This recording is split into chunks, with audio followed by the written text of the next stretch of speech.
Hi everyone, welcome back to the channel. I've got a brand new video for you from the previous weekends of Premier League fixtures. So I'll go through them. I do always, start with the West Ham game away at Huddersfield, which was a 1-1 draw, which I think was a very frustrating game for a West Ham point of view after playing so well against Burnley the previous weekend, where going forward we looked really good, really slick. Arnautovic, Anderson, Garner really combining well in that game, and I thought, okay, we're going to kick on now, maybe go get a win at Huddersfield, and then that will really set us well going into the national break. And unfortunately it was quite a frustrating display. It wasn't as sort of connective going forward. That sort of interpassing and that sort of build-up play, quick build-up play as well, wasn't really there. Defensively as well, we weren't great against Burnley, obviously, because we did 2 goals. This one, it was the first goal scored by a Huddersfield player at their stadium since April, and then it seems to always happen with West Ham. Although it was just me, whether something I noticed it obviously because I'm a West Ham fan, that anyone that's got a losing run, a player hasn't scored, or there's some sort of weird streak that's going on that they haven't lost or anything, and they play West Ham and they seem to beat it. If it's a team that hasn't won for 6 games, they beat West Ham. Striker hasn't scored for 4 months and he plays West Ham, he scores. Someone on their debut plays West Ham, they score. It just seems to be one of those things that West Ham seem to always kind of be the team that if you've got a hoodoo, you've got a bad run, play West Ham, you'll break that run. So I don't know, it's just something that I've noticed. Maybe it's just me, maybe it's been a bit naggy, but there we go. Yeah, the warning signs were there from the early start. Huddersfield at the corner, Fabianski brilliantly saved and tipped it onto the crossbar, but West Ham didn't listen to literally 2 minutes later. Some sloppy play in the midfield. Huddersfield picked it up, went straight down, bearing down a goal. Fabianski was probably a little one-sided with the shot because he reacted to it really late and it trickled into the bottom corner.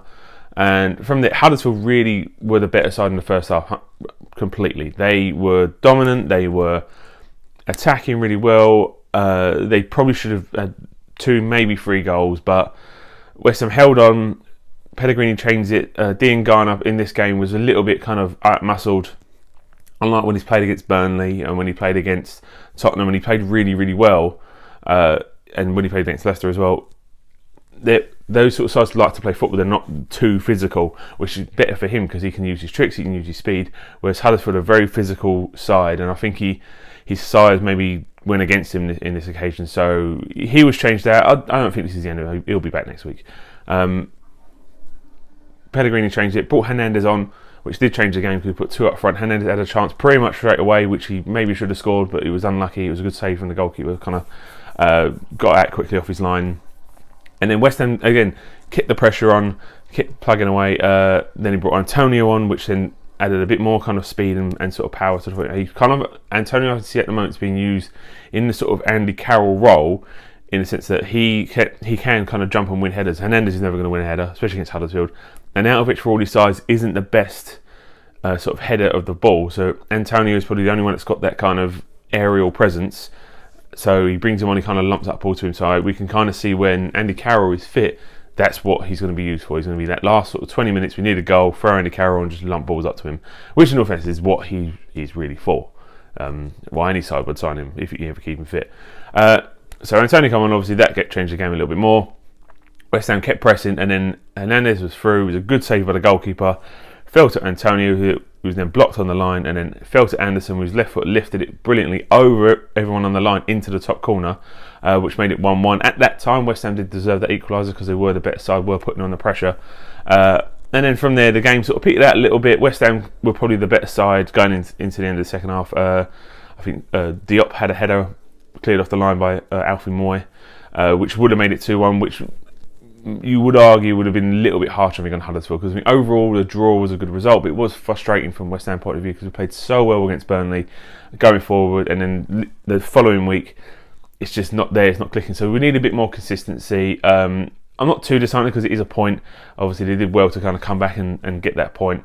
International break now, and then going to the game against City when we come back is not looking great because City look on fire. But hopefully they can maybe get something out of that game. I always hope they do, but you never know. But inconsistency is frustrating, but I'd rather be a little bit frustrated, but at least we're going for it. We're going for games, which I like to see. Pellegrini's not sitting there thinking, oh, we'll take a 1-0 loss, or we'll just play for the draw. Even when he gets the equaliser, he's still going for it, trying to get the winner, which I like to see. Some managers in the past have always kind of settled for the point away, and even sometimes at home we'd settle for a point. But no, Pellegrini is very much a go, score, try, score more, which I would like to see. It's refreshing, it's nice to see, which is good. So hopefully bounce back after the international break and try and pick something up against City.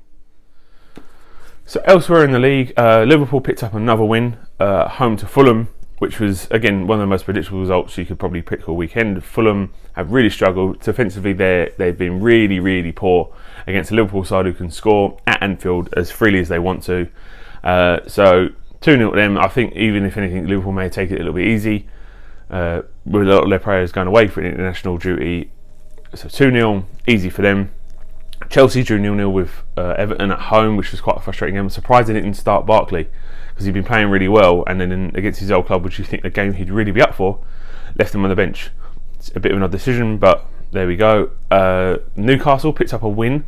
I think it's 2 in a row now, which is kind of looked like their season's starting to kick in a little bit. They're still not out of danger, they're still in trouble, but it looks like the signs are there, getting out of it to beat Bournemouth 2-1, sorry, which is a long way to go. Bournemouth up all the way up to Newcastle to see you lose. That is some journey. Southampton drew 1-1 with Watford, and this game had a little bit of controversy in it as well, where probably the big one is Charlie Austin, after the game, had this interview, had a big rant not at the reporter, but about the referees, that Southampton were denied a goal when it was 1-0, so it would have made it 2-0, and probably would have seen out the game from then. And in all fairness, he has a point. Why that goal was given for offside, I'm not quite sure. Ball received to Charlie Austin, he shoots. Yoshida is standing in an offside position, but he's well out of the line of the goalkeeper. The goalkeeper clearly has full sight of the ball, and Yoshida is well out of his eyesight. Ball goes in. None of the Watford players react in terms of offside. They all just kind of react as if they just conceded a goal, and then the linesman gives it as offside, which shouldn't have stood. This should have been a goal. It wasn't. Watford go up the other end and equalise. But before Austin's goal, Watford definitely should have had a penalty. I think it was Shalabah was through. Was it Bertrand to come through? Tackle, clearly took the back legs out before even getting anywhere close to the ball, and it was 100% a penalty. So as much as Southampton would be aggrieved that their goal did not stand, Watford definitely should be aggrieved, because they should have had a penalty before Charlie Austin's goal was disallowed. So obviously this is bringing up the debate, should VAR be introduced into the Premier League? I know it's been used in some of the Carabao Cup games, so maybe it's a discussion we need to have, because we showed at the World Cup it does work majority of the time. A lot of the decisions at the World Cup were helped because of the VAR. There's some decisions that maybe officials maybe used it a little bit too much. Thinking back at it, there was a lot of times where you could have thought, well, obviously that was a penalty, or obviously that was a goal or not a goal. But sometimes it was useful, and it did actually help the game. So maybe it's a discussion we need to have to bring it into the Premier League. Who knows? Elsewhere, Arsenal picked up a lucky draw at home to Wolves. Wolves definitely probably deserved to maybe even win this game. Mkhitaryan got an 86-minute equaliser, which is a little lucky for them. They didn't look the same sort of creative Arsenal we've seen for the last few weeks, and they were in that big winning run. But they're still not losing, which is probably a good sign for them. Obviously, it's not going to change overnight. They're not suddenly going to change for the title, but they want to be challenged for that top four. And looking like under Unai Emery, they are starting to do that. And then obviously the big game of the weekend was the Manchester derby, City against United at the Etihad Stadium, where City ran out very, very comfortable 3-1 winners. Maybe even should have been more.